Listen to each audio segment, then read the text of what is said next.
সম্মানিত সংগ্রামী ভাইরা আমার, সকলের প্রতি সালাম জানাচ্ছি। আসসালামু আলাইকুম ওয়া রাহমাতুল্লাহ।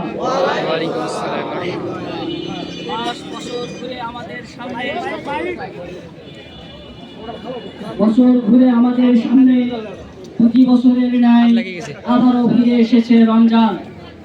এই রমজানের পবিত্রতা রক্ষা করা প্রত্যেকটা মুসলিম নারী ও পুরুষের জন্য আবশ্যক কর্তব্য।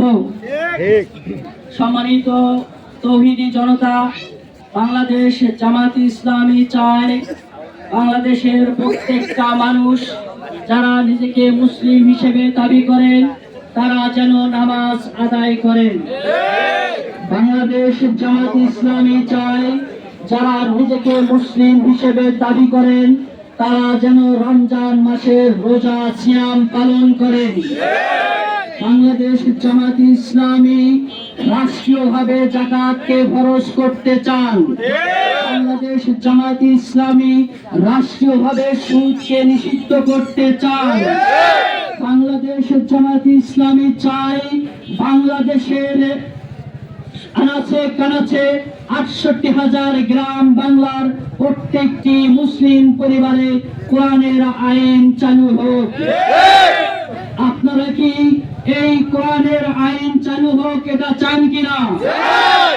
সম্মানিত তৌহিদি জনতা, যদি কোরআনের আইন বাংলাদেশে চালু হয় তাহলে সকল ধর্মের লোক তাদের নিজ নিজ ধর্ম স্বাধীনভাবে সম্মানের সাথে পালন করতে পারবে, কোনো প্রতিবন্ধকতা সৃষ্টি হবে না।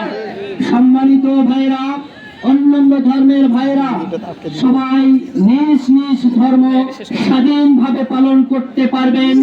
এই স্বাধীনভাবে ধর্ম পালন করার নিশ্চয়তা ইসলামী সরকার, কোরআনী সরকার, বাংলাদেশ জামাত ইসলামী সরকার হলে এটা নিশ্চিত দিতে চায়।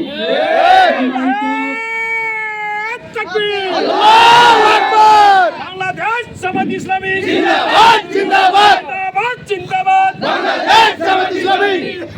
সম্মানিত তৌহিদি জনতা, আমার প্রাণপ্রিয় মুসলিম ভাইরা, আপনারা অবগত আছেন দেশ স্বাধীন হয়েছে দীর্ঘদিন হয়, কিন্তু এই দেশে কোরআনের আইন এখন পর্যন্ত চালু হয় নাই। প্রত্যেক যুগে যুগে প্রত্যেক সময়ে সময়ে সরকার আসে আর যায়, কিন্তু কোরআন নিয়ে কেউ কথা বলে নাই। বাংলাদেশ জামাত ইসলামী কোরআন দিয়ে শাসন করতে চায় বলে এই ফ্যাসিস্ট বিগত আওয়ামী সরকার বাংলাদেশ জামাত ইসলামীকে নিষিদ্ধ করতে চেয়েছিল। অত্যন্ত দুঃখের সাথে বলতে চাই, তারাই আজকে নিষিদ্ধ হয়ে গিয়েছে।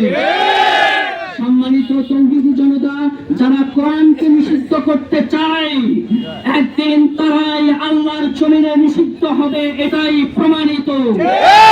সুতরাং আর ভবিষ্যতে কোন নব্য ফ্যাসিবাদ কিংবা আওয়ামীবাদ, জাতীয়তাবাদ যে বাদেই হোক না কেন, ভবিষ্যতে যেন কোরআনের বিপক্ষে না দাঁড়ায়।